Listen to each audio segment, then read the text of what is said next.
नमस्कार, मैं अभिषेक कुमार आप सभी का स्वागत करता हूं फोकस स्टडी विद अभी में। तो क्लास नंबर 2 है आज हम लोग का, और हम लोग जो पढ़ रहे हैं वेव यानी कि तरंग। ठीक है, देखिए एक तो आपका सबसे बड़ा डाउट कि जो आप क्लास ले रहे हैं सर किस एग्जामिनेशन के लिए। देखिए अगर आपका कोई भी पेपर है साइंस, अगर आपके वहाँ पर अगर पूछे जा रहे हैं, देखिए मैंने यहाँ लिख रखा है एलपी टेक्नीशियन, जेएसएससी दरोगा हो गया, सचिवालय हो गया, फिर जेई की तैयारी अगर आप कर रहे हैं रेलवे में या फिर एसएससी में, या फिर आप किसी भी स्टेट की बीपीएससी है, जेपीएससी एक्सेट्रा, यहाँ पर मतलब मेन एग्जामिनेशन तो लिखा ही नहीं मैंने, एसएससी।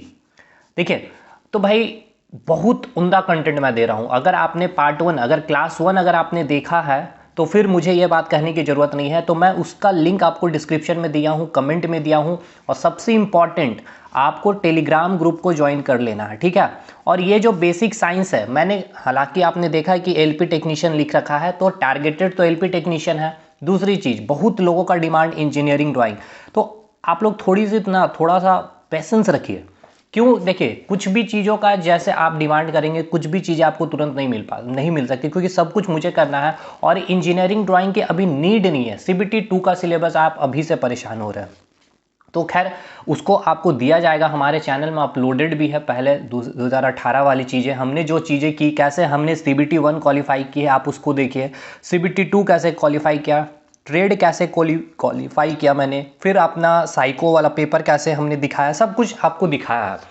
तो भाई बने रहिएगा अंत तक, और काफ़ी चीज़ें आपको यहाँ पर मिलेगी। आपको सबसे इंपॉर्टेंट है टेलीग्राम ग्रुप को ज्वाइन करना। मैथ्स का भी क्लास आपको सीक्वेंस वाइज दी जा रही है। ट्रिगो से अभी आपकी चल रही है क्लासेस, 5 क्लास करवा दी गई है। इससे पहले आपको एलपी का पेपर करवाया गया है, टीसीएस का मतलब ट्रेंड को आपको समझा दिया गया, ठीक है। तो जरूर अटेंड करिए, लक्ष्मण सर की क्लासेस आ रही है, डेली आ रही है, तो जरूर अटेंड करिएगा। चलिए हम लोग ने अभी तक क्या पढ़ा पहले उसको समझ लेते हैं। देखिए अभी हमने वेव में क्या क्या पढ़ा था, मैं आपको थोड़ी सी चीज़ें आपको दिखाता हूँ। देखिए वेव में हमने सबसे पहले समझा कि वेव होता क्या है, तो वेव एक डिस्टर्बेंस होता है। फिर वेव के बाद हमने उसमें ही हमने काफ़ी चीज़ें देखी, क्या कि वेव में क्या होता है, जो पार्टिकल्स होते हैं उसके क्या होते हैं, कण क्या होते हैं, मूव नहीं होते हैं, क्या ट्रांसफर होता है, आपका एनर्जी का ट्रांसफर होता है। फिर हमने वेव को क्लासिफाई किया था बेस्ड ऑन मीडियम, और ये मीडियम में हमने 2 वेव पढ़े, मैकेनिकल वेव, इलेक्ट्रोमैग्नेटिक वेव। अब देखिए मैं जहाँ जल्दी जल्दी रिकॉल कर रहा हूँ उसको देखिए, 1 घंटे का लेक्चर है वो। मैकेनिकल वेव में हमने क्या देखा कि इसको किसी भी मीडियम, अगर यहाँ पर मीडियम नहीं है तो आप मैकेनिकल वेव जनरेट नहीं कर सकते। इसका एग्जाम्पल हमने क्या देखा था, साउंड देखा था। फिर हमने देखी इलेक्ट्रोमैग्नेटिक वेव, इसके लिए कोई नीड नहीं है, कोई कंपलसरी नहीं है कि मीडियम होनी चाहिए। अगर मीडियम है तो भी आप जनरेट कर सकते हैं, नहीं है तो भी जनरेट कर सकते हैं। और जब आपका मीडियम नहीं था तो हमने क्या बताया था, इलेक्ट्रिक फील्ड और मैग्नेटिक फील्ड, जो वेव का डायरेक्शन होगा इलेक्ट्रिक फील्ड और मैग्नेटिक फील्ड क्या होंगे, उसके परपेंडिकुलर होते हैं। एग्जाम्पल हमने कई सारे देखे थे, radio wave, microwave, infrared, visible light, UV ray, X ray, gamma ray, ठीक है। इसके बाद हमने 2 टाइप्स के वेव और डिस्कशन किए थे, जो हमने बेस्ड रखा था वाइब्रेशन के बेस्ड पे, यानी कि कंपन के आधार पर हमने वेव को 2 पार्ट में रखा था, लॉन्गिट्यूडनल वेव, ट्रांसवर्स वेव, ठीक है जी। अच्छा इसका जो है मैं पीडीएफ बना करके बहुत जल्द जैसे मैं फ्री होऊंगा टेलीग्राम में डाल दूंगा, तो आप ज्वाइन कर लीजिए उसको भी।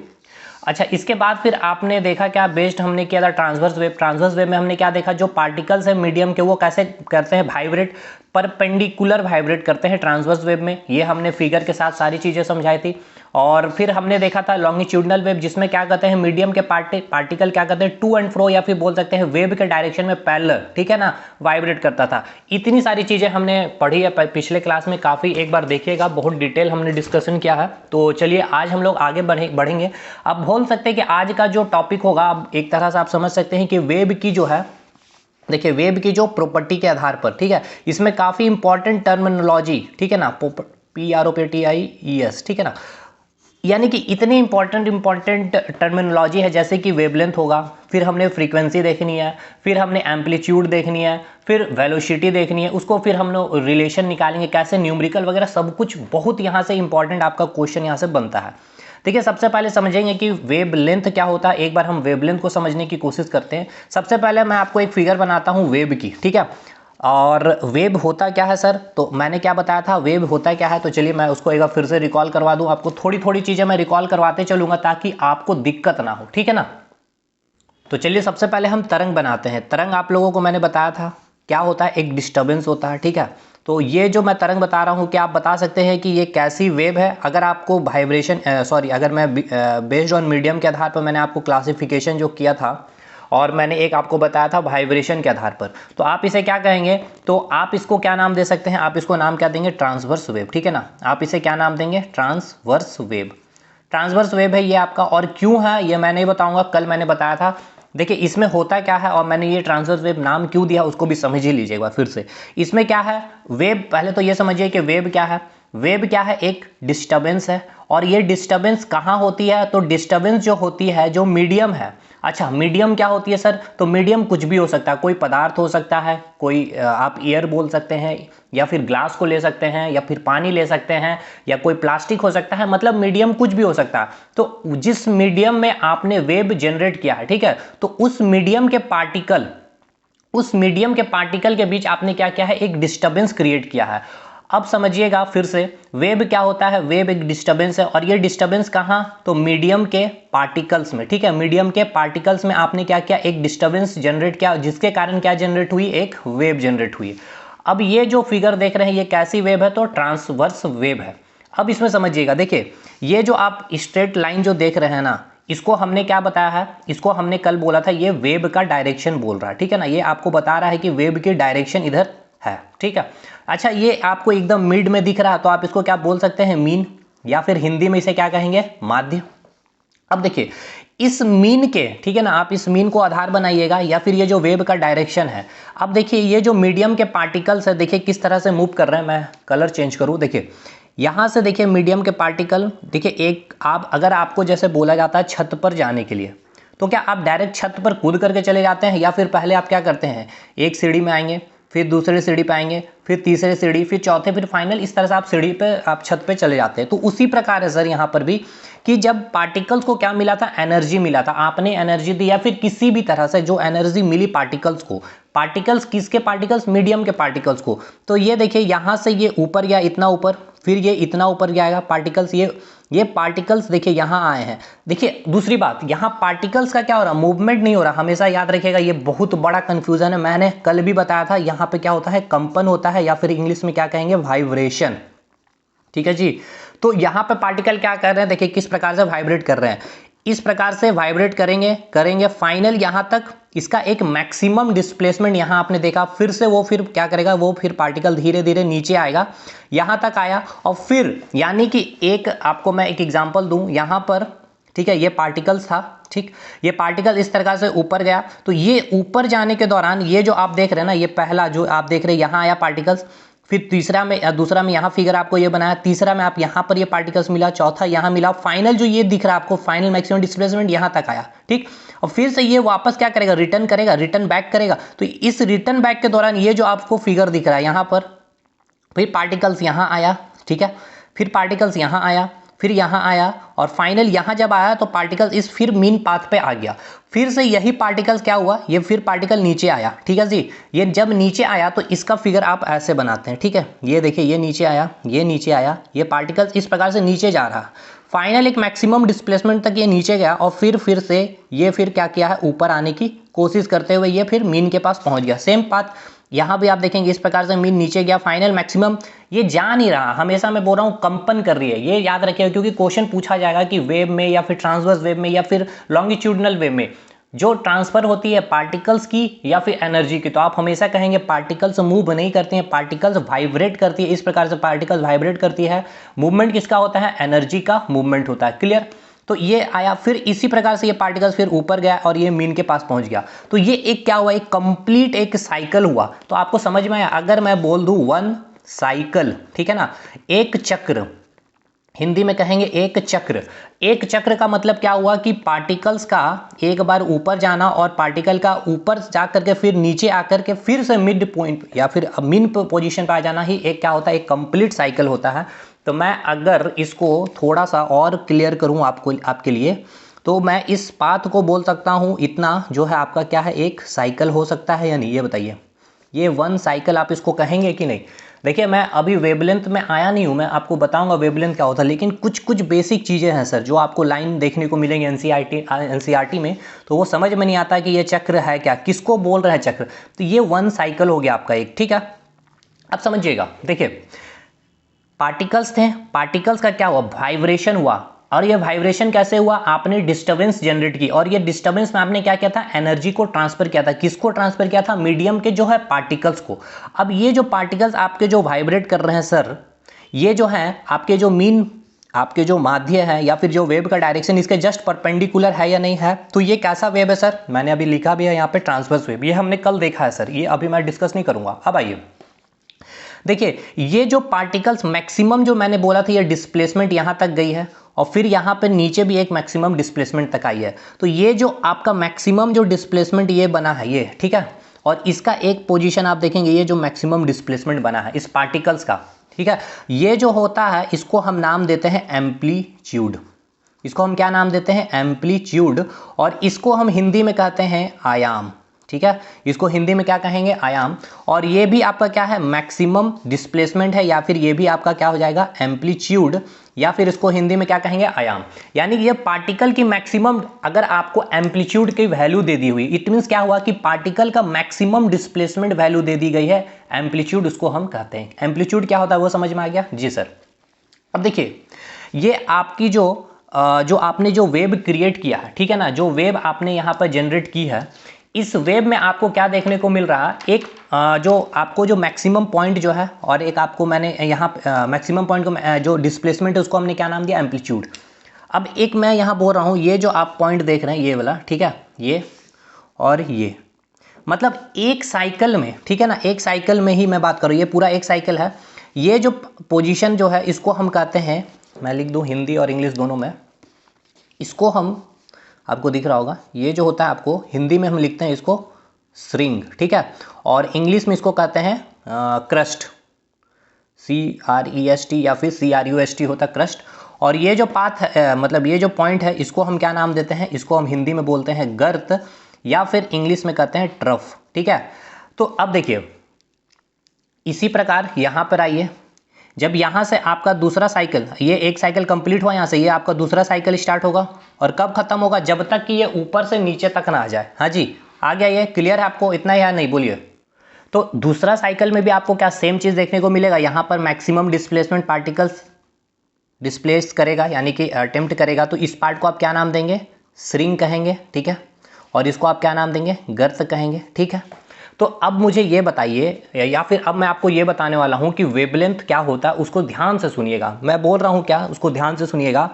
यहाँ मैं लिख दूँ पहले डेफिनेशन को, या फिर मैं आपको यहाँ पर डायग्राम में समझा देता हूँ। देखिए, वेवलेंथ हम किसको बोलते हैं, हिंदी वाले, दो लगातार, ध्यान से सुनिएगा, मैंने बोला दो लगातार, ठीक है ना, दो लगातार श्रिंग के बीच की दूरी, यानी ये श्रिंग और ये श्रिंग, लगातार में कौन है, ये श्रिंग है ना जी, इसके बाद कौन सा श्रिंग मिल रहा है, यही मिल रहा है ना, लगातार में यही श्रिंग है, ये तो आपका गर्त है। मैंने कहा दो लगातार श्रिंग या फिर दो लगातार गर्त के बीच की दूरी को हम क्या नाम बोलते हैं, वेव लेंथ कहते हैं।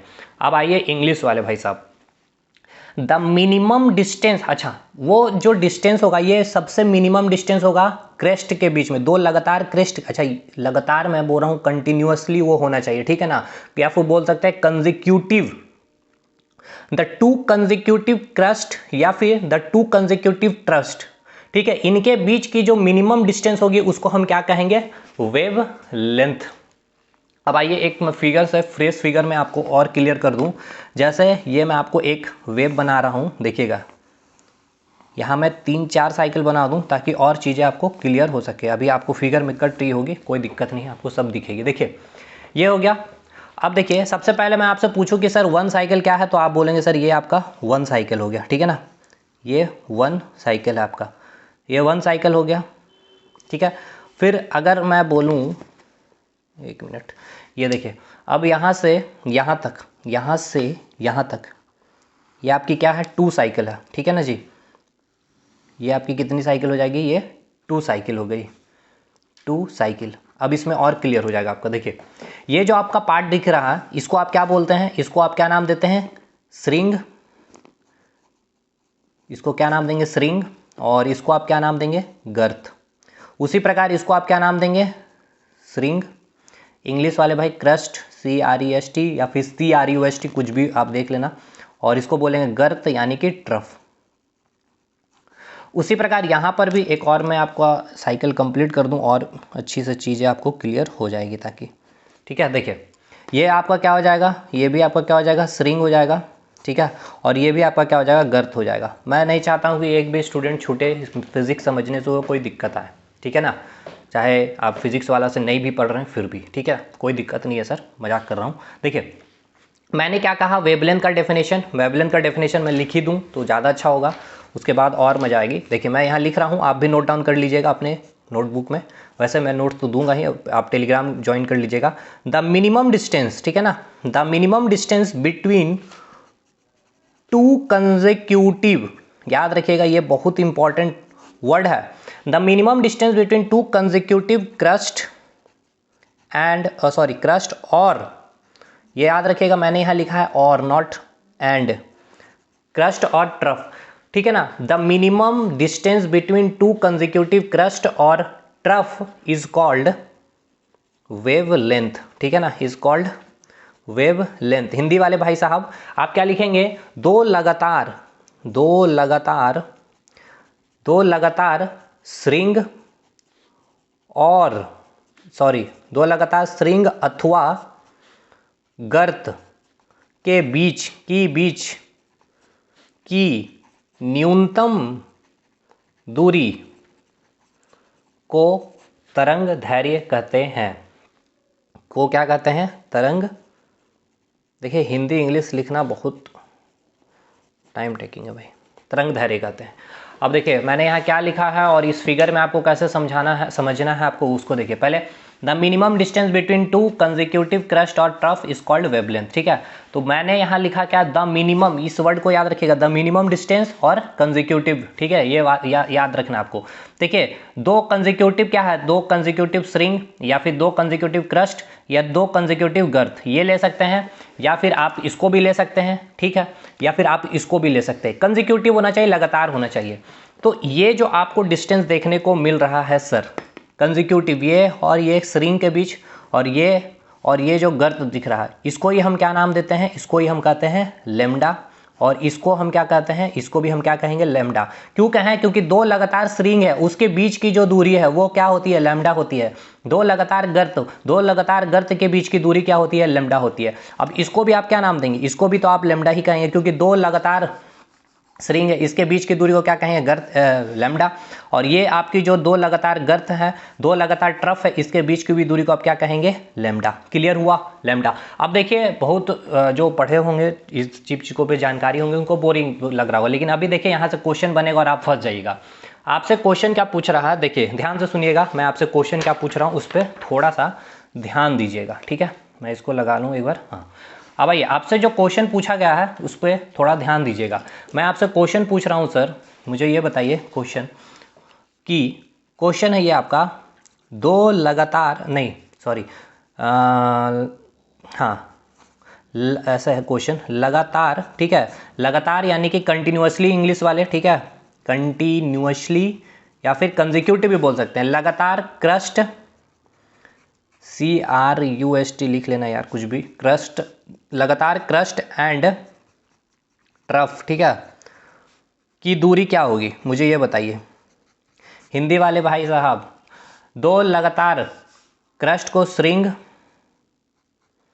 और इसको गर्त, यानी आपको क्वेश्चन बोल रहा है कि लगातार श्रिंग और गर्त, यानी कि एक श्रिंग और एक गर्त दोनों लगातार होनी चाहिए और उनके बीच के डिस्टेंस क्या होगी, ये मुझे बताइए। ऑप्शन में आपको रहेगा lambda, lambda by 2, lambda by 4, option D 2 lambda. चलिए बनाते हैं इसको भी, क्या दिक्कत है सर, मुझे क्वेश्चन में जो भी पूछा गया मैं उस पर पहले फिगर बना लूँ। चलिए ये बन गया आपका एक वेब, ये कैसी वेब है, ट्रांसवर्स वेब है। क्यों है नहीं बताऊंगा, क्यों नहीं बताऊंगा, क्योंकि मैंने बता दिया। दो लगातार, ये सबसे पहले इंपॉर्टेंट वर्ड है, लगातार, कंटिन्यूअसली, कंसेक्यूटिव, किसके बीच में, क्रस्ट और ट्रफ की दूरी, श्रिंग और गर्त। तो सबसे पहले श्रिंग गर्त क्या होता है, पहले उसको मैं बना लूँ सर। ये हो गया गर्त, ये हो गया ट्रफ, ये हो गया आपका श्रिंग, ये हो गया क्रस्ट, ये क्या हो गया आपका श्रिंग, ये हो गया आपका क्या, श्रिंग, और एक और मैं अगर साइकिल कंप्लीट ही कर दूं तो ये क्या हो गया आपका गर्त। क्लियर है। क्वेश्चन क्या बोला सर, लगातार क्रस्ट और ट्रफ, यानी कि लगातार क्रस्ट और ट्रफ लगातार होना चाहिए। तो देखिए ये आपका स्ट्रिंग है, ये आपका स्ट्रिंग है, ये पूरा डिस्टेंस लेमडा, ये गर्त इसके बीच का डिस्टेंस क्या हो गया लेमडा। लेकिन आपसे गर्त के बीच स्ट्रिंग के बीच का डिस्टेंस नहीं पूछा, पूछा आपसे लगातार क्रस्ट और ट्रफ। तो ये आपका क्या है क्रस्ट है, और ये आपका क्या है लगातार में यही ना है आपका ट्रफ। तो इसके बीच की डिस्टेंस क्या होगी, मुझे ये बताइए डिस्टेंस क्या होगी। अच्छा मुझे पहले ये बताइए कि ये पूरी डिस्टेंस क्या होगी, ये आपकी पूरी डिस्टेंस, ये पूरी डिस्टेंस क्या होगी आपकी। तो आप बोलेंगे सर ये पूरी डिस्टेंस लेमडा होती है। तो ये पूरी डिस्टेंस लेमडा, तो ये इसका आधा में है या नहीं, देखिए ये आधा में है या नहीं। ये अगर पूरी लेमडा है सर तो इसके आधा में ये है, तो आप इसको क्या बोलोगे लेमडा बाई 2, ठीक है। यानी इसका आंसर क्या हो गया सर लेमडा बाई 2। तो आपको समझना होगा कि क्वेश्चन क्या बोल रहा है, लगातार क्रस्ट या फिर लगातार गर्त या लगातार स्ट्रिंग क्या है, यहां से आपको क्वेश्चन फंसा सकता है एग्जाम में। अब आइए वेवलेंथ के बारे में आपको पूछा जाएगा, वेवलेंथ की एसआई यूनिट से क्वेश्चन, ठीक है ना। तो याद रखना आपको जो वेवलेंथ की एसआई यूनिट होती है वो होती है मीटर, ठीक है ना। ये होती है क्या मीटर, इसको इंग्लिश में भी मीटर लिखेंगे। उसके बाद इसका एक और भी मतलब यूनिट होता है, जैसे कि इसका एक और यूनिट अदर यूनिट के तरफ से आपको याद रखना एंगस्ट्रम, ठीक है ना। एंगस्ट्रम आप देख लेना भाई, स्पेलिंग एंगस्ट्रम ऐसे लिखते हैं हम लोग, ठीक है ना एंगस्ट्रम। और इसको डिनोट करते हैं ए नोट से। और याद रखिएगा इसकी वैल्यू भी, देखिए 10⁻⁻10 एंगस्ट्रम इक्वल्स टू होता है, एक मिनट यार गलती लिख दिया मैंने, देखिए 1 एंगस्ट्रम इक्वल्स टू होता है 10⁻⁻10 मीटर। ये वैल्यू याद रखिएगा भाई, ये डायरेक्ट पूछता है आपके एग्जाम में। उसके बाद इसको और हम रिप्रेजेंट करते हैं, देखिए इसके ये वेवलेंथ है क्या, आखिर वेवलेंथ क्या है। वेवलेंथ एक तरह से क्या है, ये दूरी ही तो बता रही है, दो लगातार स्ट्रिंग के बीच की दूरी, दो लगातार गर्त के बीच की दूरी, यानी कि वेवलेंथ क्या है सर एक दूरी ही है, ठीक है सर। अब आइए दूरी है तो उसको हमने क्या रखा है एसआई यूनिट मीटर, लेकिन और भी इसकी अदर यूनिट क्या है एंगस्ट्रम है, और इसकी अदर यूनिट क्या है तो हम इसको क्या कहेंगे नैनोमीटर। क्या बोलेंगे मैम नैनोमीटर। इसको रिप्रेजेंट कैसे करेंगे, हिंदी वाले वही लिखेंगे नैनोमीटर ही लिखेंगे, हिंदी में भी नैनोमीटर। और अगर आपसे बोल दिया जाए 1 नैनोमीटर इक्वल्स टू तो 10⁻⁹ मीटर, डायरेक्ट आपसे पूछा गया सवाल है ये सब। तो भाई यहाँ क्लियर हो गया, आपका पूरा क्लियर है। एम्पलीट्यूड क्या है, वेवलेंथ क्या है, मैंने ये आपको क्लियर कर दिया है। अब हम लोग चलेंगे दूसरा टारगेट पे, और दूसरा जो टारगेट है अब हमारा, उसको हमारा क्या समझना है frequency. Very very very important, और बहुत मजे से समझेंगे सर, एक एक बच्चा समझेगा, ठीक है ना। हाँ तो क्या समझेगा, वो समझेगा भी फ्रीक्वेंसी। फ्रीक्वेंसी को हिंदी में क्या बोलते हैं सर, वो बोलते हैं फ्रीक्वेंसी को आवृत्ति। थोड़ी सी नॉइज आ सकती है आज के लिए केवल, सॉरी क्योंकि घर पे हूँ। फ्रीक्वेंसी की इट मीन्स क्या होती है आवृत्ति। तो भाई चलो फ्रीक्वेंसी समझते हैं, कोई दिक्कत नहीं होगा, फ्रीक्वेंसी को समझते हैं। देखिए फ्रीक्वेंसी होता क्या है पहले उसको समझिएगा। मैंने क्या बताया अभी तक आपको, वेवलेंथ बताया है, मैक्सिमम डिस्प्लेसमेंट को एम्पलीट्यूड बोलते हैं। The minimum distance between two consecutive crest or trough is called, जो डिस्टेंस होती है मिनिमम क्रस्ट और ट्रफ या स्ट्रिंग और गर्त की दूरी को वेवलेंथ कहते हैं। उसके बाद हमने क्या देखा, एक क्वेश्चन हमने बता दिया आपको, और देखिए और बहुत सारे क्वेश्चन हम लोग करेंगे कल की क्लास में, ठीक है। न्यूमेरिकल्स ही अब चलेगा क्योंकि आज हम पूरा वेव खत्म कर देंगे आपका। फ्रीक्वेंसी को समझते हैं। अभी एक फिगर हम आपको फिर से बनाते हैं, ठीक है। ये फिगर आपको बहुत ही इंपॉर्टेंट है, आपको ये सारे टर्मिनोलॉजी समझने के लिए। और अगर ये फिगर आपको क्लियर नहीं हो पाएगा सर तो याद रखिएगा, फिर आप रट के ही आप अंतिम में क्वेश्चन गलती करते चले जाएंगे अंत तक। अगर एक बार समझ लिए तो फिर कभी गलती नहीं होगा। चलिए सबसे पहले मुझे बताइए कि इस पॉइंट को हम क्या बोलते हैं स्ट्रिंग, इस पॉइंट को क्या बोलते हैं गर्त, ट्रफ क्रस्ट, ठीक है। Trough crust, sorry crust trough crust trough string गर्त, क्लियर। अच्छा मुझे ये बताइए पार्टिकल्स क्या कर रहा है, ये आपका क्या है वेव डायरेक्शन आप बोल सकते हैं, या फिर आप इसको क्या बोल सकते हैं मीन, या फिर इसको क्या कर सकते हैं आप मीन, या फिर क्या बोल सकते हैं हिंदी में माध्यम। आपका पार्टिकल्स किस प्रकार से वाइब्रेट कर रहा है, इस प्रकार से वाइब्रेट कर रहा है या नहीं कर रहा है, मुझे ये बताइए। क्या हो गया मैक्सिमम डिस्प्लेसमेंट, और ये डिस्प्लेसमेंट को कैसे रिप्रेजेंट करते हैं एम्पलीट्यूड से। ये आया, फिर आप पार्टिकल्स क्या है नीचे आया, यहाँ मीन पे आ गया, फिर से ये नीचे चला गया, यहाँ पे इस प्रकार से आया, क्लियर। उसी प्रकार से यहाँ पे फिर फाइनल आएगा, ये आपका क्या हो गया एक कंप्लीट साइकिल, कंप्लीट ये आपका क्या है 1 साइकिल हो गया। उसी प्रकार मैं अगर आपको बोलूं ये पूरा कितना साइकिल है यहाँ पर आप मुझे बताइए सर, तो ये एक आप बोलेंगे एक यहाँ से साइकिल एक इसका बनेगा, ये दूसरा साइकिल कहलाएगा। बोलिए आपको समझ में आ रहा है या नहीं ये चीज़ आपको, ये क्या हो गया 2 साइकिल हो गया इसका, ठीक है। उसी प्रकार फिर मैं आपको बोलूँगा एक, आप यहाँ बोलेंगे सर इस फिगर में टोटल आपने साइकिल पूछा है, तो ये पूरा टोटल इस फिगर में आपको कितना साइकिल मिल रहा है देखने को, तो आप कहेंगे टोटल 3 साइकिल यहाँ देखने को मिल रहा है सर, ठीक है। इतना क्लियर हो गया, क्यों मैं बनाया हूँ इसको भी मैं अभी आपको समझाऊंगा। देखिए फ्रीक्वेंसी क्या होता है उसको ध्यान से सुनिएगा, जो मैं अभी बोल रहा हूँ और जो मैं अभी लिखने वाला हूँ। पहले मैं हिंदी में लिख रहा हूँ बिल्कुल देसी भाषा में, ताकि चीज़ें समझ में आ सके आप लोगों को। हाँ, हिंदी वाले भाई आइए लिखते हैं। 1 सेकेंड में, ध्यान से रखिएगा, ये पॉइंट बहुत इंपॉर्टेंट, ये जो मैंने लिखा हूँ 1 सेकेंड में, ठीक है ना। 1 सेकेंड में मीडियम के कण या पार्टिकल्स, ठीक है, मीडियम के कण पार्टिकल्स, ठीक है ना, मीडियम के कण या फिर पार्टिकल्स कितनी बार ऊपर नीचे कंपन किया है, ठीक है ना, कंपन कर लिया है या कंपन किया है, या कितनी साइकिल, ये साइकिल आपको जो मैंने दिखाई, कितनी साइकिल या हिंदी में कहेंगे कितनी चक्र कंप्लीट कर लिया। आपको कुछ नहीं समझ में आ रहा होगा मुझे पता है, पर परेशान क्यों है। कंप्लीट कर लिया है, उसी को हम क्या बोलते हैं, उसी को क्या कहते हैं हम, फ्रीक्वेंसी कहते हैं। उसी को हम क्या कहते हैं, फ्रीक्वेंसी कहते हैं। क्या बोला सर आपने, समझ में नहीं आया, समझाइए एक बार। ध्यान से सुनिएगा, मैं अभी आपको यहाँ ये बनाया क्या, 1 साइकिल, 2 साइकिल, 3 साइकिल। मैं आपको बोल रहा हूँ कि ये जो 1 साइकिल आपने कंप्लीट किया है, ठीक है, आपने जो नहीं अभी यहाँ रहिए, पहले डेफिनेशन में ही देखिए। हाँ, क्या है डेफिनेशन, 1 सेकेंड में मीडियम के कण।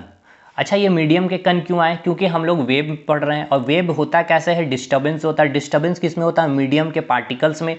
तो जो मीडियम के पार्टिकल्स थे, ठीक है ना, वो कितने टाइम में, 1 सेकेंड में कितनी बार ऊपर नीचे, आपको पता है पार्टिकल्स ऊपर जाता है फिर पार्टिकल्स नीचे आता, तब जाकर के एक साइकिल कंप्लीट होता है। कितनी बार वो ऊपर नीचे कंपन किया, कितने बार ऊपर नीचे कंपन किया 1 सेकेंड में, ध्यान से सुनिएगा। या फिर ये है या फिर और इंग्लिश में यही, या फिर कितनी साइकिल कंप्लीट किया, 1 साइकिल, 2 साइकिल, 3 साइकिल, ठीक है।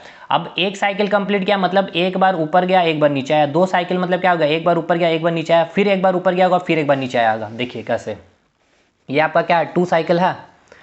एक बार यहाँ से पार्टिकल्स ऊपर गया, ये फिर यहाँ पे आया, फिर यहाँ से आया नीचे, फिर यहाँ तक यहाँ पहुँचा, यानी कि 1 साइकिल, फिर ऊपर आया फिर आया फिर नीचे आया। मतलब 2 साइकिल का अगर मैं फिगर बनाऊँ, ये आपका मीन था, यहाँ पर आपका पार्टिकल था, ये ऊपर गया फिर ये ऊपर से आया नीचे, ठीक है। ये 1 साइकिल हुआ, फिर यही पार्टिकल, ठीक है ना, फिर ये पार्टिकल्स, मतलब दूसरा वाला पार्टिकल ऊपर गया, मीडियम का पार्टिकल्स होगा ना भाई, पार्टिकल्स तो मूव नहीं करेगा, कंपन करता, वाइब्रेट करता, ये फिर गया ऊपर, ये हो गया 2 साइकिल। 3 साइकिल का फिगर दिस वन, ठीक है। इसने क्या किया, इसको एनर्जी ट्रांसफर किया, इसने क्या किया, इसको एनर्जी ट्रांसफर किया, तब जाकर क्या हुआ, इसमें वाइब्रेशन हुआ। ये सब कल हमने देखा। तो अब देखिए, जो फ्रीक्वेंसी का हमने डेफिनेशन लिखा है, अब उसको कैसे समझते हैं। तो आपको क्लियर हो गया, टाइम कितना होना चाहिए, 1 सेकेंड में। तो अगर मैं आपको बोलूं कि फ्रीक्वेंसी क्या होता है सर, तो आप बोलेंगे कोई भी पार्टिकल्स, कोई भी मीडियम का पार्टिकल्स अगर 1 सेकेंड में वो जितनी साइकिल कंप्लीट करता है, या फिर वो कितनी बार वो ऊपर नीचे कर रहा है, अगर 1 सेकेंड में अगर हमें पता चल जाए, तो मैं बोल दूंगा कि इसकी क्या है, फ्रीक्वेंसी है। जैसे कि मैं आपको एक एग्जांपल देसी भाषा में दूं, कि मैं जो हूं कि 1 सेकेंड में, ठीक है, 5 वर्ड लिख सकता हूं, ठीक है ना। अगर मैं आपको बोलूं कि 1 सेकेंड में 5 वर्ड मैं लिख सकता हूं, यानी कि मेरे लिखने की फ्रीक्वेंसी कितनी है, 5 हर्ट्ज है। हर्ट्ज क्या होता है सर, इसकी एसआई यूनिट है, अभी हम आगे चलेंगे। उसी प्रकार यहां पर आपको क्या है, 1 साइकिल है, ठीक है, और ये है 2 साइकिल। अगर मैं आपको बोलूं कि ये जो वेव है, इसकी जो है फ्रीक्वेंसी कितनी है, इसकी फ्रीक्वेंसी कितनी है, इस वेव की, ठीक है ना, इस वेव की फ्रीक्वेंसी मैं लिख रहा हूं यहां पर, इस वेव की फ्रीक्वेंसी जो है, फ्रीक्वेंसी को स्मॉल एफ से डिनोट करते हैं। अच्छा, मैं आपको एक चीज़ और बता दूं, फ्रीक्वेंसी को आप कैसे डिनोट करते हैं, स्मॉल एफ से भी, स्मॉल एन से भी, और इस प्रकार से इसको हम बोलते हैं म्यू, ठीक है ना। इस प्रकार से भी आप रिप्रेजेंट करते हैं फ्रीक्वेंसी को। तो इसकी फ्रीक्वेंसी है 5 हर्ट्ज, ठीक है। ये हर्ट्ज क्या है, एसआई यूनिट है फ्रीक्वेंसी की, मैं अभी लिखवा दूंगा उसको, ठीक है। 5 हर्ट्ज मतलब क्या है, फ्रीक्वेंसी है, मतलब वही चीज़ जो मैंने क्या कहा कि मेरी फ्रीक्वेंसी लिखने की 5 हर्ट्ज है, यानी कि मैं 1 सेकेंड में कितना वर्ड लिख सकता हूँ, 5 वर्ड लिख सकता हूँ। उसी प्रकार इस वेब की, यहाँ मैं 5 नहीं लिखूंगा, और अच्छा से लिखूँ तो आपको और अच्छा समझ में आएगा, 3 हर्ट्ज। अब देखिए क्यों अच्छा से समझ में आएगा, आपको समझ में आएगा। मैं यहाँ लिखा हूँ 3 हर्ट्ज। इस वेब की जो है, इस वेब, ये क्या है, वेब आपका कौन सा वेब है, ट्रांसवर्स वेब। इसकी वेब की फ्रीक्वेंसी कितनी दी है, 3 हर्ट्ज। इसका मतलब ये बोलना चाह रहा है सर कि ये जो वेब है 1 सेकेंड में 3 साइकिल कंप्लीट कर रही है, या फिर ये 3 बार ऊपर जा रही है और 3 बार ऊपर जा रही है और नीचे आ रही है। क्लियर? अभी आपको यही तो डेफिनेशन में मैंने बोला कि 1 सेकेंड में पार्टिकल्स जो है मीडियम के वो कितनी बार ऊपर जाता है और कितनी बार नीचे आता है, या फिर कितनी साइकिल कंप्लीट करता है, वही फ्रीक्वेंसी कहा जाता है। तो यहाँ आपको लिख दिया है एग्जाम में कि एक वेव है जिसकी फ्रीक्वेंसी 3 हर्ट्ज है। इट मीन्स कि ये पूरा 3 साइकिल कंप्लीट करने में या फिर ऊपर जाने में और नीचे आने में 3 बार, इसको कितना टाइम लगता है? तो 1 सेकेंड लगता है। ठीक है, अब मैं इसको और थोड़ा सा क्लियर कर दूं अगर आपको, तो देखिए आपको अगर मैं एक एग्जांपल दूं यहाँ पर इस प्रकार से लिख के, फ्रीक्वेंसी इक्वल्स टू 10 हर्ट्ज। अच्छा, इसका मतलब क्या है मुझे ये बताइए एकदम। इस फ्रीक्वेंसी इक्वल्स टू 10 हर्ट्ज जो आपने लिखा है, इसका मतलब क्या है? इसका मतलब ये है, ठीक है, जो वेव आपने जनरेट की है, ठीक है ना, जो वेव आपने GENERAT जो आपने वेव जनरेट की है, उसकी जो वो जो है 10 साइकिल, ठीक है ना, 10 साइकिल्स या फिर 10 बार क्या कर सकता है? ऊपर नीचे, ठीक है ना, 10 बार वो ऊपर नीचे जा सकता है और आ सकता है। ठीक है, इसका मतलब यही है, फ्रीक्वेंसी को 10 हर्ट्ज है। अगर मैं बोलूं आपको एक एग्जांपल में कि जैसे कि मेरे रोटी खाने की फ्रीक्वेंसी क्या है, जैसे मैं लिख रहा हूं मेरी जो है रोटी खाने की फ्रीक्वेंसी, ठीक है, रोटी खाने की फ्रीक्वेंसी, इसको हम स्मॉल एफ से लिखते हैं, स्मॉल एन से, या फिर इस प्रकार से टेढ़ा कर देते हैं, म्यू इसको बोलते हैं, मेरी है 4। यानी कि मैं 1 सेकेंड में, ये 4 हर्ट्ज, यानी कि इसका मतलब क्या है कि रोटी खाने की फ्रीक्वेंसी 4 हर्ट्ज है। मतलब इसका मतलब ये है कि जो मैं हूँ, मैं 1 सेकेंड में 4 रोटी खा सकता हूँ। इसका मतलब ये है, वही चीज़ है फ्रीक्वेंसी इक्वल्स टू 10 हर्ट्ज। मतलब जो वेव है ये जो वेव है, ये जो है 1 सेकेंड में ये 10 साइकिल कंप्लीट करेगा। ठीक है, कितना हुआ साइकिल? 1 2 3 4, 1 2 3 4 5 6 7, उसी प्रकार 8 9 10। ठीक है, तो कितना हो गया? 7 8 9 ये 10।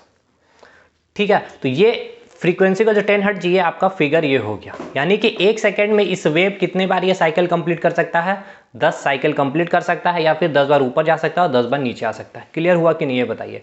अभी इसका एक बहुत इजी क्वेश्चन हम आपको करवा देते हैं। हालांकि हम लोग न्यूमेरिकल सीरीज अभी इसके बाद स्टार्ट करेंगे वेव का, तो उसमें हम अच्छे अच्छे आपको न्यूमेरिकल कराएंगे जो TCS ने पूछा है, बहुत अच्छे अच्छे। जैसे कि एक एग्जाम्पल आपको मैं दूँ कि 100 कंपन करने में, या फिर 100 दोलन, या इसको बोल सकते हैं वाइब्रेशन या कंपन या फिर ऑसिलेशन, कुछ भी लिख सकते हैं भाई। देखो इंग्लिश हिंदी वाले, इतना हम इंग्लिश हिंदी अब नहीं लिखेंगे, बहुत टाइम लगता है। ठीक है ना, कि 100 दोलन करने में मान लेते हैं इसको 5 सेकंड लगता है। ठीक है ना, हाँ ठीक है, 5 सेकंड लगता है, मान के चलते हैं। 5 से 100 दोलन करने में कोई एक वेव है, ठीक है, उसको 100 दोलन करने में, मतलब कि 100 बार ये क्या कर रहा है, इसका 100 साइकिल हो गया। ठीक है ना, यानी 100 बार ऊपर जा रहा है, एक बार, फिर 2 बार, फिर 3 बार, इस बार कितना जा रहा है? ये 100 दोलन जा रहा है। यानी कि 100 बार ऊपर जा रहा है, 100 बार नीचे जा रहा है, या फिर 100 साइकिल बना रहा है ये वेव।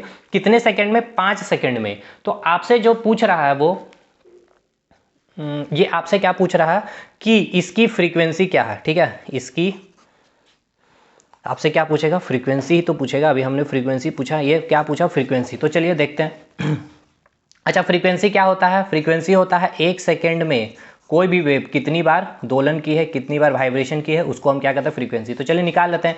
हमें पता है यहाँ दिया है कि 5 सेकेंड में कितना बार 100 टाइम्स ये क्या करता है? वाइब्रेट करता है, या फिर 100 साइकिल कंप्लीट करता है। ठीक है, तो हमें फ्रीक्वेंसी के लिए क्या करना पड़ता है? 1 सेकेंड पता करना चाहिए, तो 100/5 यानी कि 20 हर्ट्ज। यानी कि ये वेव है वो कितना 1 सेकेंड में वो कितना बार करेगा साइकिल कंप्लीट? 20 साइकिल कंप्लीट करेगा। ठीक है, अब फ्रीक्वेंसी के SI यूनिट लिख लीजिए। फ्रीक्वेंसी की जो SI यूनिट होती है वो होती है हर्ट्ज, और इसको इस प्रकार से हम डिनोट करते हैं, हिंदी इंग्लिश दोनों हर्ट्ज लिखते हैं। क्लियर हो गया। अब तीसरा पॉइंट, काफ़ी मज़ेदार पॉइंट, वो है आपका टाइम पीरियड। बहुत बहुत इंपॉर्टेंट है ये सब, जो डायरेक्ट आपके एग्जाम में क्वेश्चन बनेगा तो बनेगा ही। चलिए टाइम पीरियड को देखते हैं अब। टाइम पीरियड को हिंदी में कहते हैं हम लोग आवर्त काल। ठीक है, टाइम पीरियड को क्या कहते हैं? आवर्त काल। समझिएगा टाइम पीरियड क्या होता है। हमने फ्रीक्वेंसी देखा, फ्रीक्वेंसी क्या होता है? 1 सेकेंड में कोई वेव कितना बार वाइब्रेट करता है, बस याद रखिएगा। टाइम पीरियड क्या होता है कि एक वाइब्रेशन में, ठीक है, या फिर इसको आप लिख सकते हैं एक ऑसिलेशन में, या फिर लिख सकते हैं एक साइकिल में, इंग्लिश में कंपन, दोलन और चक्र, ठीक है ना। तो एक वाइब्रेशन या फिर एक ऑसिलेशन या फिर एक चक्र करने में जितना समय लगता है, जितना आपने टाइम लिया है, जितना आपने समय लिया है, जितना आपने टाइम लिया है, उसी को आप क्या कहते हैं, टाइम पीरियड। अब ये क्या है सर, नहीं अच्छा से समझ में आया, देखिएगा हम बताते हैं। जैसे यहाँ हमने क्या देखा कि क्वेश्चन में आपको दिया था कि 100 दोलन जो है यहाँ पर कंपन करता है या फिर वाइब्रेट करता है या ऑसिलेट करता है, या फिर 100 साइकिल जो है इसका 5 सेकंड में कंप्लीट होता है। तो इसकी फ्रीक्वेंसी हमने निकाली। अब आपसे अगर यही क्वेश्चन यही दिए करके आपसे पूछ ले कि फाइंड, यहीं पे मैं यही क्वेश्चन ले रहा हूँ यहाँ पर, ठीक है ना, यही क्वेश्चन मैं ले रहा हूँ, इस क्वेश्चन के माध्यम से मैं क्लियर करूँगा कि 100 दोलन या फिर 100 साइकिल, समझ लेना भाई, अब पूरा नहीं लिखूंगा, ठीक है। 100 साइकिल कोई वेव जो है वो 5 सेकेंड लगाता है, ठीक है, 5 सेकेंड लगाता है। तो भाई आप बताइए, तो इसकी टाइम पीरियड टी से इसको डिनोट करते हैं, टाइम पीरियड को क्या से डिनोट करते हैं, टी से। और इसकी जो एसआई यूनिट होती है वो क्या होगी, आप सभी को पता ही होगा, वो क्या होगी, सेकेंड। तो इसकी टाइम पीरियड क्या होगी, तो टाइम पीरियड क्या होता है कि एक दोलन करने में या फिर एक साइकिल करने में, कंप्लीट करने में जितना समय लगता है उसी को क्या कहेंगे, टाइम पीरियड कहेंगे। तो आपको यहाँ क्या पता है कि 100 दोलन करने में, ठीक है, या फिर 100 साइकिल कंप्लीट करने में इसको कितना टाइम लग रहा है, 5 सेकंड लग रहा है। तो एक साइकिल में अगर हम निकाल ले तो हमारा टाइम पीरियड निकल जाएगा 5/100, यानी कि 1/20 सेकेंड इसका टाइम पीरियड हो गया। बताइए हुआ कि नहीं। देखिए फ्रीक्वेंसी और टाइम पीरियड में थोड़ा सा माइन्यूटली डिफरेंस है, उसको बस आप समझ लीजिए।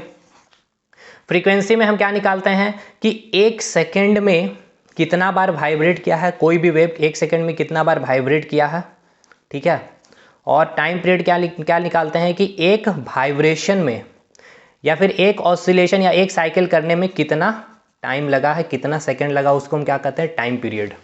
क्लियर हो गया। इसका मैं एक न्यूमेरिकल भी करवा दिया हूँ, ये इजी न्यूमेरिकल है, हम कल करेंगे आपको न्यूमेरिकल सीरीज। अब चलते हैं सर दूसरा जो पार्ट है हम लोग का, जो अभी कुछ इंपॉर्टेंट है, जहाँ से न्यूमेरिकल कल हम लोग बना पाएंगे अगर हम लोग अभी क्लियर सब कुछ कर ले तो।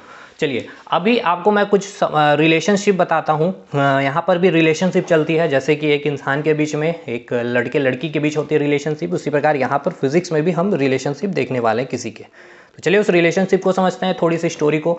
यहाँ पर जो मैं रिलेशनशिप बताने वाला हूँ ये है रिलेशनशिप बिटवीन,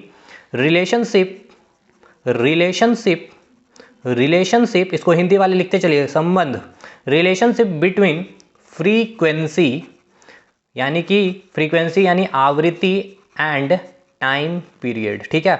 टाइम पीरियड यानी कि यहाँ पर जो हिंदी वाले लिखेंगे आवृत्ति और आवर्तकाल के बीच संबंध क्या होता है, फ्रीक्वेंसी इक्वल्स टू, क्या होता है, फ्रीक्वेंसी इक्वल्स टू, फ्रीक्वेंसी को कैसे लिखते हैं, एफ, स्मॉल एफ से, या फिर स्मॉल एन भी कहीं मिलेगा आपको, स्मॉल म्यू भी, इस तरह से मिलेगा फ्रीक्वेंसी, ठीक है।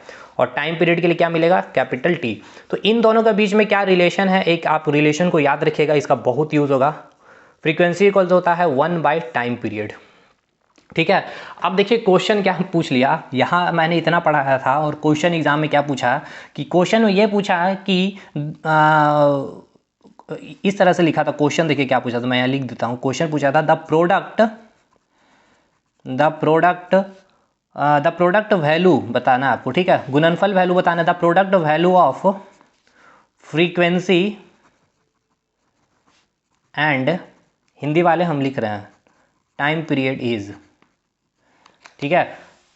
क्या होता है बताइए, आपको क्वेश्चन दे दिया था, ऑप्शन आपको इस तरह से दे दिया था, 1/2 कांस्टेंट, और भाई सब इसको टिक करके आया था, ठीक है, जो ये पूरा का पूरा गलत था। अच्छा हिंदी में क्या पूछा था आपसे कि सुनिए, लिखिए, आवृत्ति और आवर्तकाल के गुणनफल का मान क्या होगा, ठीक है। तो भाई बताइए हमें क्या पता है, फ्रीक्वेंसी इक्वल्स टू, अभी आपको हमने बताया है 1/t। और क्वेश्चन आपसे पूछा द प्रोडक्ट वैल्यू, प्रोडक्ट मतलब क्या होता है, गुना, गुणनफल, मल्टीप्लिकेशन, फ्रीक्वेंसी और टाइम पीरियड को, तो इसको मल्टीप्लाई करिए, फ्रीक्वेंसी एंड टाइम पीरियड में क्या होगा, 1 आएगा। अब बताइए ये क्वेश्चन पूछता है आपसे TCS। तो देखिए सिलेक्शन किसका होता है, हम जैसे बात कर रहे हैं अगर 100 स्टूडेंट्स को पढ़ा रहे हैं, इसमें से मात्र 10 स्टूडेंट का सिलेक्शन हुआ, तो इसने मेरे हर चीज़ को तो पढ़ा, इसके अलावे उसने कुछ चीज़ें एक्स्ट्रा की, प्रीवियस ईयर के क्वेश्चन देखे, उसको थोड़ा सा देखिए सिंपल सी चीज़ है, उन्होंने क्या किया, अप्लाई किया। ठीक है, आप जितना अप्लाई करेंगे यानी अपना अप्लीकेशन वर्क जितना होगा आप चीज़ों को, तो उसने 90 ने तो सारी चीज़ें पढ़ी, या उनमें से बहुत सारे लोगों तो उतना भी नहीं पढ़ा जितना मैंने दिया, और इस 10 बंदे ने एक्स्ट्रा कुछ अपने तरफ से ऐड ऑन किया, तो बस सिलेक्शन लिया। और कोई नहीं होता तेज ना कमजोर। तो ये क्लियर हो गया। रिलेशनशिप बिटवीन हो गया टाइम पीरियड और फ्रीक्वेंसी के बीच में। एक और रिलेशनशिप जिसका हम लोग इस्तेमाल करेंगे क्वेश्चन में, रिलेशनशिप बिटवीन, ठीक है, रिलेशनशिप यानी कि संबंध लिखेंगे हिंदी में, रिलेशनशिप बिटवीन किसके किसके बीच में रिलेशनशिप बिटवीन, अब यहां पढ़ेंगे velocity and frequency and wavelength. ठीक है ना, relationship between velocity, wavelength and frequency. ठीक है हिंदी में लिखिएगा तरंग के वेग, भी क्या है, भी से इसको रिप्रेजेंट करते हैं, वेवलेंथ को कैसे, लैम्डा से, फ्रीक्वेंसी को बता चुके हैं। ठीक है, तरंग का वेग हो गया ये, तरंग का ये वेग, एंड वेवलेंथ को क्या लिखेंगे, तरंग दैर्घ्य, और फ्रीक्वेंसी को क्या लिखते हैं, आवृत्ति के बीच संबंध। लिख लीजिएगा हिंदी में आप लोग थोड़ा अच्छे से। इसका हम यही PDF आपको भेज देंगे फोटो खींच करके भी, ठीक है ना, टेलीग्राम पे, तो ज्वाइन कर लीजिएगा। क्या होता है इसको देखिए हमें पता है वेलोसिटी इक्वल्स टू क्या होता है, वेलोसिटी इक्वल्स टू क्या होता है, वेग, यानी कि वेलोसिटी इक्वल्स टू क्या होता है, डिस्टेंस अपन टाइम होता है सर। अब मुझे ये बताइए डिस्टेंस क्या था, तरंग दैर्घ्य था जी, ये देखिएगा फिगर देखिए, तरंग दैर्घ्य न था, दो, हम लोग क्या बोल रहे थे हमेशा बार बार, दो स्ट्रिंग के बीच की दूरी, दो गर्त के बीच की दूरी, दूरी यानी कि डिस्टेंस, डिस्टेंस को कैसे यहाँ पे दिखा रहे थे, वेव में लैम्डा से, तो ये क्या हो गया आपका डिस्टेंस इक्वल्स टू, आप लिख सकते हैं लैम्डा। टाइम को हमने क्या लिखा, टाइम पीरियड यानी कि टी, यानी कि v इक्वल्स टू क्या हो गया, लैम्डा बाई टी। तो एक फार्मूला आपको याद रखना, v इक्वल्स टू क्या होता है, lambda by T. Very very important formula है दोस्त, इसको याद रखना। इसके बाद और देखिए इसको हम और तोड़ते हैं, इसको देखिए, इसको ऐसे लिख सकते हैं v equals to lambda by T को 1/t इंटू लैम्डा। अब मुझे ये बताइए, अभी हमने आपको क्या बताया, फ्रीक्वेंसी इक्वल्स टू 1/t होता है, तो यहाँ पे हम लिख सकते हैं v equals to frequency into lambda, लिख सकते हैं। वेरी वेरी इंपॉर्टेंट, इसको भी याद रखिएगा। देखिए एसएससी ने क्या किया, यहाँ पे एसएससी ने इससे क्वेश्चन पूछा भाई साहब, एसएससी और भी तेज है।